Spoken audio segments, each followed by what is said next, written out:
Hola a todos y todas los que nos siguen acompañando en este conjunto de entrevistas con maravillosos escritores, tanto latinoamericanos como iberoamericanos, hablando sobre lo que es la literatura, sobre sus libros y sobre todo el gran gusto de leer.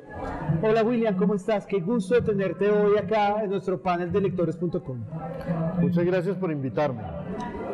William, acabas de sacar un libro sobre uno de los personajes más enigmáticos de la época del Nuevo Reino de Granada, que fue esencial para conectar el tema ambiental y entendernos a nosotros como latinoamericanos en tema ambiental, que es Humboldt. Cuéntame un poco de qué se trata tu último libro. Bueno, el viaje de Humboldt por América es como el tema central de ese libro. Y claro, decir el viaje de Humboldt es mucho porque fue un viaje desmesurado, pero hay algunos episodios del viaje de Humboldt que eran para mí especialmente importantes. Humboldt fue como el culmen de la era de la Ilustración europea del siglo XVIII y fue también uno de los iniciadores del romanticismo que vino después. Entonces él resume los grandes sueños de la Ilustración de querer saberlo todo, de la enciclopedia, de abarcar el conocimiento del mundo, con esa otra aventura romántica que es no estudiar solamente como en los claustros, en las academias, sino irse a vivir el mundo, a conocerlo con todo el cuerpo. Él sabía que no había que solamente estudiar el mundo, sino sentir el mundo. Y entonces es un gran ejemplo de una nueva educación que cada vez es más necesaria para el mundo moderno, porque estamos perdiendo la naturaleza y nos va a tocar volver a recorrer a pie el mundo y volver a sentir el milagro de la naturaleza. ¿Por qué fue esencial la presencia de Humboldt, de este europeo, para tratar de entendernos y que de cierta forma salieran ciertas ideas de iluminación que llevaron las independencias latinoamericanas? Pues hay una cosa que nosotros no sabemos o que el común de los colombianos no sabe, y es que Humboldt fundó la geografía moderna, la geografía de las plantas, y que eso no habría sido posible sin el viaje que hizo Humboldt entre Ibagué y Quito. El recorrido que hizo Humboldt por la cordillera, ya con la lección que le habían dado en Santa Fe de las láminas de la expedición botánica de Mutis y de sus hombres, que le dieron nuevos ojos para mirar la naturaleza americana, le permitió a él hacer todos sus descubrimientos y llevar a Europa una nueva idea de la vegetación, una nueva idea de la geología, de los climas, de la manera como interactúan las cosas, de manera como el planeta es un organismo viviente en el que todo depende de todo. O sea, nosotros no somos conscientes del aporte que hemos hecho a la fundación de la modernidad y de que nosotros no hemos sido solo testigos de que la historia ocurre en otra parte y de que la belleza está en otra parte, sino que en ese momento fuimos protagonistas de la gran aventura científica y estética de la humanidad. Y hay una conexión muy interesante que tú la planteas en este momento, que es José Celestino Mutis, bueno, y también con el sabio Caldas, pero con José Celestino Mutis y el tema de la expedición botánica, esa conexión con las plantas, con tratar de entender la importancia de las matas, qué virtudes, ventajas nos puede entregar a todos nosotros, ese conocimiento que en algún momento se perdió, que también nos hemos alejado un poco en el tema indígena al respecto, pero también es un tema de reconocimiento de lo que somos, ¿no? Porque antes en la literatura uno encontraba olivos en la playa, ¿no? Entonces, porque imitábamos lo de España, que no sabíamos muy bien qué éramos y cómo éramos. Y esta conexión con la expedición botánica, yo creo que, y con José Celestino Mutis, tiene una calidad muy importante, porque es algo que ya es nuestro, es Nueva Granada, que más adelante se va a volver la Gran Colombia, que más adelante nos vamos a volver nosotros. Pues bueno, cuando Mutis llegó aquí, fue el primero tal vez que comprendió que mientras que la vegetación se da parcialmente en distintas regiones del mundo, solo en esta región equinoccial andina de América, aquí se da toda la vegetación planetaria. Aquí se encuentran todas las especies de plantas, desde las que se dan en los desiertos hasta los que se dan en los páramos, y entonces no hay lugar del planeta donde haya tanta diversidad de la vegetación. Entonces, si alguien quiere entender la vegetación, tiene que venir aquí. No hay otro, ni en el Himalaya, ni en los Alpes, en ningún lugar del mundo se podrá entender la flora y la vegetación, y de qué manera la vegetación depende de los suelos, de los climas, de los vientos, de la altura.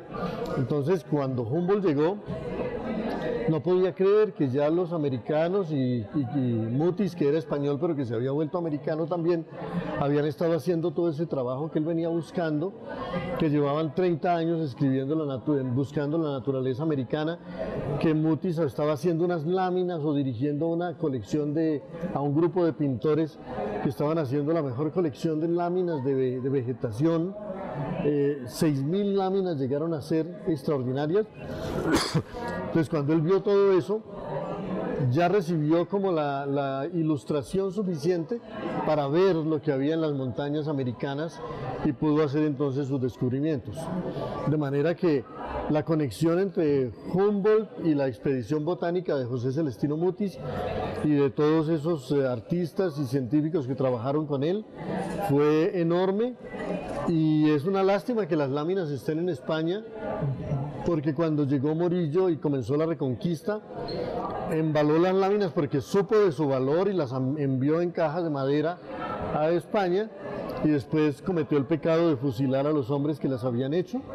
Algún día esas láminas volverán a esta tierra, pero por lo pronto es bueno que las conozcamos, y no más que conocer las láminas, que conozcamos las plantas, que todavía es posible verlas en esta naturaleza y en esta vegetación. Cuando yo pienso en la obra de William Ospina, hay varios referentes. Creo que hablemos, digamos, podemos hablar primero de la novela histórica, desde Ursúa hasta el País de la Canela o La Serpiente de un Ojo, o lo mismo se trabajó con Humboldt, pero también hay otra conexión que me llama mucho la atención, que es el tema de la literatura y la naturaleza, que es algo referente. Conozco muchas personas que te han leído toda la vida. Yo soy más del grupo de la Franja Amarilla, pero hay otro grupo más ambiental que han entendido y han cogido mucho amor a entender nuestro territorio en temas ambientales gracias a tu obra. Entonces, háblame un poco de por qué esa fascinación con la naturaleza y tu literatura. Bueno, en primer lugar habría que decir que Colombia es el país de la naturaleza, ¿no? En esa medida, ser colombiano es tener una sensibilidad especial, no solo para las plantas, para las piedras, para los ríos, para los páramos, para las nieblas, para la luz equinoccial, para los volcanes, para las piedras, para las grutas, ¿no? La selva, aquí hay una selva, en Europa no hay una, ¿no? Aquí hay desiertos, en Europa no los hay. Y que todo eso se dé en un territorio tan complejo como el colombiano, esa selva lluviosa del Chocó, que es un tesoro con todas las riquezas naturales imaginables. Entonces, bueno, yo siempre, o crecientemente, mientras estudiaba Colombia, fui comprendiendo que aquí teníamos un banco de diversidad y una riqueza tan extraordinaria, y no éramos conscientes de ello. Inclusive nuestros problemas políticos nacen de una falta de reconocimiento del territorio, de que nos enseñaron que aquí todo llega de Europa, la historia es europea, la belleza es europea, la cultura es europea, mientras que cuando Humboldt vino descubrió que era aquí donde estaba la naturaleza, donde había que estudiar, donde había ciencia que desarrollar. Entonces, crecientemente mi literatura ha sido una interrogación: ¿por qué es Colombia? ¿Qué es América Latina? ¿Cuáles son sus características? ¿Por qué la naturaleza es tan importante aquí? Y también de qué manera nos integramos a la modernidad y ya no formamos parte solamente como de los recién llegados, sino que los grandes males de la época nos atraviesan por todas partes y ya nosotros tenemos que formar parte de la solución. Si no creamos aquí la solución, no solo a los problemas de Colombia, sino del mundo, difícilmente habrá soluciones. Qué bello lo que me dices. Y entonces ahí me llevas al punto también de conocer el tema natural, pero también conocernos de dónde venimos. Y arrancas con el tema de la conquista española, esas primeras 3 novelas durísimas para el País de la Canela, buscando estas riquezas absurdas que llevan a la destrucción, pero también a la lucha española que nos hace esos daños tan terribles, pero que también muestran esos paisajes hermosos.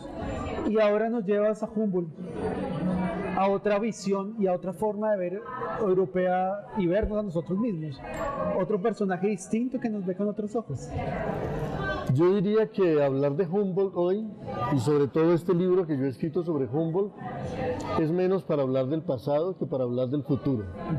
Ante las nuevas generaciones se alzan los mayores desafíos que se han lanzado para generación alguna en la historia de la humanidad.